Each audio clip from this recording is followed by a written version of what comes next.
Hello, good morning, जोहार। मैं हसनैन और आप देख रहे हैं न्यूज झारखंड। आज तारीख है 12 नवंबर, दिन है रविवार। समय हो चला है झारखंड की खबरों को जानने का, लेकिन उससे पहले अभी तक आपने चैनल को सब्सक्राइब नहीं किया तो प्लीज चैनल को सब्सक्राइब कर लीजिए और वीडियो को लाइक कर दीजिए। आइए जानते हैं झारखंड की प्रमुख बड़ी खबरों को।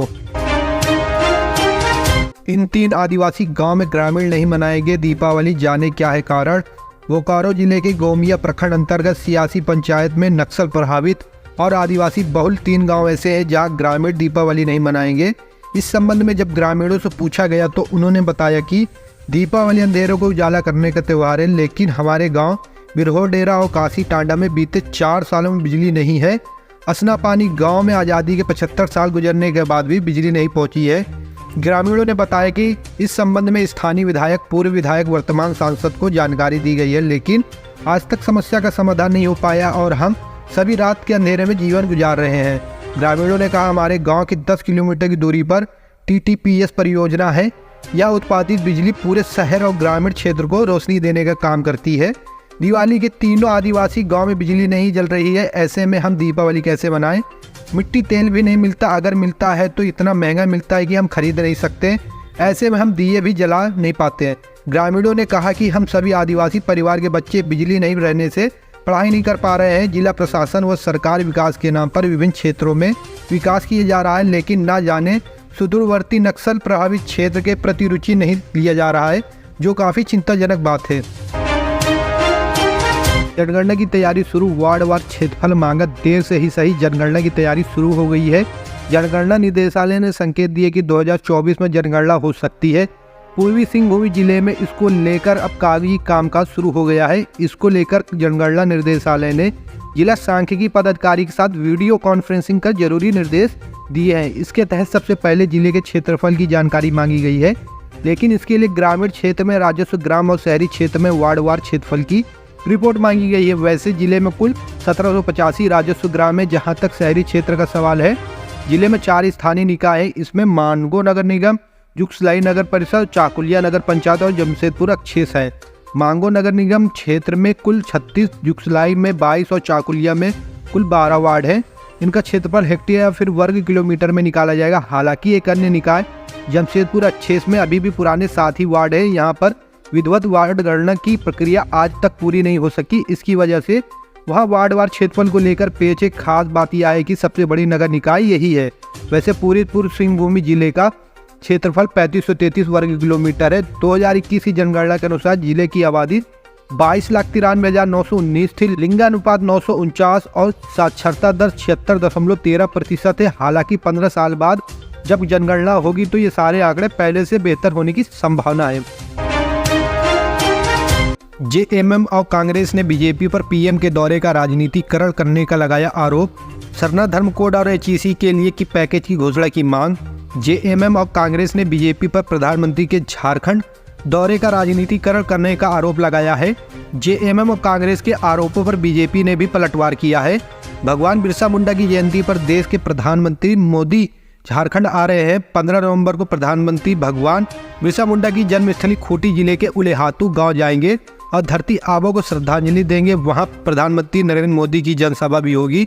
नरेंद्र मोदी की उलेहातू दौरे और जनसभा को लेकर राज्य की सत्तारूढ़ पार्टी झारखंड मुक्ति मोर्चा और कांग्रेस ने भाजपा पर सरकारी यात्रा का राजनीतिकरण करने का आरोप लगाया है। वहीं बीजेपी ने कहा है कि जिस तरह से PM मोदी सबका साथ सबका विकास को केंद्र में रखकर देश के विकास में लगे हैं, उससे JMM, कांग्रेस, राजद और अन्य भारतीय गठबंधन पार्टियां बेरोजगार हो गई हैं। ऐसे में अब JMM और कांग्रेस नेता अनर्गल आरोप लगा रहे हैं। झारखंड मुक्ति मोर्चा के केंद्रीय महासचिव और प्रदेश समन्वय समिति के सदस्य विनोद पांडे ने कहा है कि जिस तरह से भाजपा नेता प्रधानमंत्री नरेंद्र मोदी की उलेहातू यात्रा को भाजपा का कार्यक्रम बनाने की कोशिश कर रहे हैं, वह दुर्भाग्यपूर्ण है। उन्होंने कहा कि 15 नवंबर को PM का उलेहातू दौरा सरकारी कार्यक्रम है, लेकिन बीजेपी नेता अभी से ही इस कार्यक्रम को पार्टी का कार्यक्रम बनाने में जुट गए हैं। दीपावली पर झारखंड में कैसा रहेगा मौसम का मिजाज, क्या कहते हैं मौसम वैज्ञानिक। झारखंड में अभी मौसम का मिजाज शुष्क है और आने वाले दिनों में भी मौसम शुष्क रहने का अनुमान है। मौसम विभाग की माने तो 12 नवंबर यानी कि आज से आंशिक बादल छा सकते हैं। इससे न्यूनतम तापमान में हल्की बढ़ोतरी होगी। इस दौरान अधिकतम तापमान 27 से 33 डिग्री सेल्सियस रहने का अनुमान है और न्यूनतम तापमान 15 से 19 डिग्री के बीच रह सकता है। मौसम विभाग के अनुसार झारखंड में अगले 5 दिनों के दौरान न्यूनतम तापमान में कोई बड़े बदलाव की संभावना नहीं है। मौसम विभाग की माने तो 12, 13, 14, 15 व 16 नवंबर को आंशिक बादल छाए रह सकते हैं और मौसम शुष्क रहने का पूर्वानुमान है। झारखंड की राजधानी रांची में मौसम के मिजाज की बात करें तो 12 नवंबर से 16 नवंबर तक आंशिक बादल छाए रह सकते हैं। पिछले 24 घंटे में झारखंड में मौसम शुष्क रहा। सबसे अधिक उच्चतम तापमान 33 डिग्री सेल्सियस चाईबासा में दर्ज किया गया, जबकि सबसे कम न्यूनतम तापमान 14 डिग्री सेल्सियस गढ़वा में रिकॉर्ड किया गया। झामुमो महासचिव से वार्ता कर वापस लौटे टेट पास सहायक शिक्षक, सरकार के पास मांग पहुंचाने को मिला आश्वासन। झामुमो केंद्रीय कार्यालय का घेराव करने निकले सहायक शिक्षकों को पुलिस ने रोक दिया। हालांकि बाद में झामुमो के महासचिव विनोद पांडे ने सभी आंदोलनरत शिक्षकों से वार्ता की। कल यानी शनिवार को छोटी दिवाली के दिन टेट पास सहायक शिक्षकों ने राज्य के प्रमुख सत्ताधारी पार्टी झारखंड मुक्ति मोर्चा के केंद्रीय कार्यालय का घेराव किया। हरमू मैदान से विरोध मार्च लेकर निकले सहायक शिक्षकों को पुलिस ने झामुमो के केंद्रीय कार्यालय पहुंचने से पहले रोक दिया। पुलिस द्वारा रोके जाने के बाद आंदोलनरत टेट पास सहायक शिक्षक सड़क पर बैठ गए और हेमंत सरकार पर वादाखिलाफी का आरोप लगाया। बाद में सहायक शिक्षकों के एक प्रतिनिधिमंडल ने झारखंड मुक्ति मोर्चा के केंद्रीय महासचिव विनोद पांडे से वार्ता की। इस वार्ता के दौरान आंदोलनरत टेट पास सहायक शिक्षकों ने कहा कि सरकारी शिक्षक बनने की सभी अर्हताएं पूरी करने के बावजूद हमें वेतनमान नहीं मिल रहा है। सरकार ने उन्हें पारा शिक्षक की जगह सहायक शिक्षक की उपाधि तो दे दी, लेकिन वेतनमान नहीं दिया। वार्ता के दौरान झामुमो के केंद्रीय महासचिव विनोद पांडे ने कहा कि झामुमो संगठन सहायक शिक्षकों की मांगों के साथ साथ पार्टी की मंशा को सरकार तक पहुंचाने के लिए पुल का काम करेगा। 79 दिन से जिलावार आमरण अनशन और राजभवन के समक्ष धरना दे रहे राज्य भर के टेट पास सहायक शिक्षकों की मुख्य मांग वेतनमान है। इसके साथ ही सहायक शिक्षकों की सामाजिक सुरक्षा योजना का लाभ, महिला शिक्षकों को विशेष वेतन, मातृत्व अवकाश का लाभ, सहायक शिक्षकों की मृत्यु पर अनुकंपा के प्रावधान की जटिलता को दूर करने जैसी कई मांगे हैं।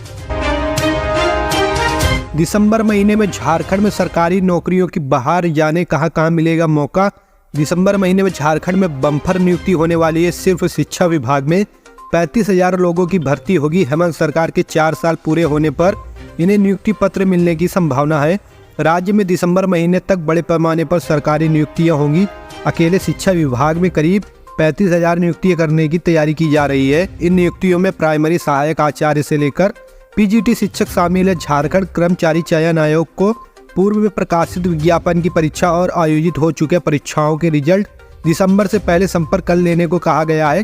कार्मिक विभाग के द्वारा झारखंड लोक सेवा आयोग और झारखंड कर्मचारी चयन आयोग को इस संबंध में निर्देश जारी कर चयन प्रक्रिया को तेजी लाने को कहा गया है। शिक्षा सचिव के रवि कुमार के अनुसार नियुक्ति की प्रक्रिया लगातार चल रही है। 2016 के हाई स्कूल शिक्षा नियुक्ति परीक्षा के जरिए चल रहा नियुक्ति अब अंतिम चरण में है। इसी तरह 3120 पीजीटी शिक्षकों की परीक्षा का भी परिणाम घोषित होते ही नियुक्ति की जाएगी। इसी तरह प्रयोगशाला सहायक और 26,000 सहायक आचार्य के लिए चयन प्रक्रिया जारी है। परीक्षा आयोजित होने के बाद जैसे ही जेएसएससी के अनुशंसा प्राप्त होगी, नियुक्ति कर दी जाएगी। बिहार में दूसरे चरण में बड़ी रिक्तियां, 1,22,000 शिक्षकों की होगी बहाली। बिहार में दूसरे चरण में होने वाली शिक्षक नियुक्ति की संख्या बढ़ा दी गई है। अब 1,22,286 पदों पर शिक्षकों की बहाली होगी। इससे पहले बीपीएससी ने दूसरे चरण के तहत 69,706 पदों पर शिक्षकों की बहाली और पिछड़ा वर्ग व अति पिछड़ा वर्ग कल्याण विभाग के अंतर्गत 916 शिक्षकों व हेडमास्टर के पदों के लिए विज्ञापन जारी किया था। इस नियुक्तियों के लिए 5 नवंबर से रजिस्ट्रेशन भी चल रहा है। अब बीपीएससी ने शुक्रवार की देर रात शिक्षा विभाग से मिले पत्र के आलोक में शिक्षा नियुक्ति से पहले चरण से बचे हुए 50,263 रिक्तियों को जोड़ा है। इसके साथ एसएससी व एसटी कल्याण विभाग के अंतर्गत 14 से 1 पदों को समाहित किया गया है। गौरतलब है कि पहले चरण में 1,70,461 शिक्षक नियुक्ति के लिए विज्ञापन जारी किया था, लेकिन इसमें 50,263 पद खाली रह गए। इसमें सबसे अधिक 11वीं 12वीं के कुल 30 विषयों में 34,150 पद रिक्त रह गए हैं। बिहार लोक सेवा आयोग से चयनित सभी 1,20,000 शिक्षकों को टैब देगी सरकार। शिक्षा विभाग के अपर मुख्य सचिव के पाठक ने यह बात प्रशिक्षण पा रहे शिक्षकों से एक प्रशिक्षण संस्थान में कही। उन्होंने कहा कि जो कंप्यूटर चलाना नहीं जानते वह सीख ले, सभी टैब सरकार की तरफ से दिए जाएंगे। अपर मुख्य सचिव के ने कहा है कि सभी शिक्षकों को TLM किट भी दी जाएगी, जिससे बच्चे बेहतर ढंग से अध्यापन कर सकेंगे। उन्होंने कहा कि आप लोग दीपावली और छठ पर भी ट्रेनिंग लेंगे। उन्होंने कहा कि सभी टीचर को रिफ्रेश कोर्स भी कराया जाएगा। इस तरह की ट्रेनिंग हर साल कराने की बात उन्होंने कही है।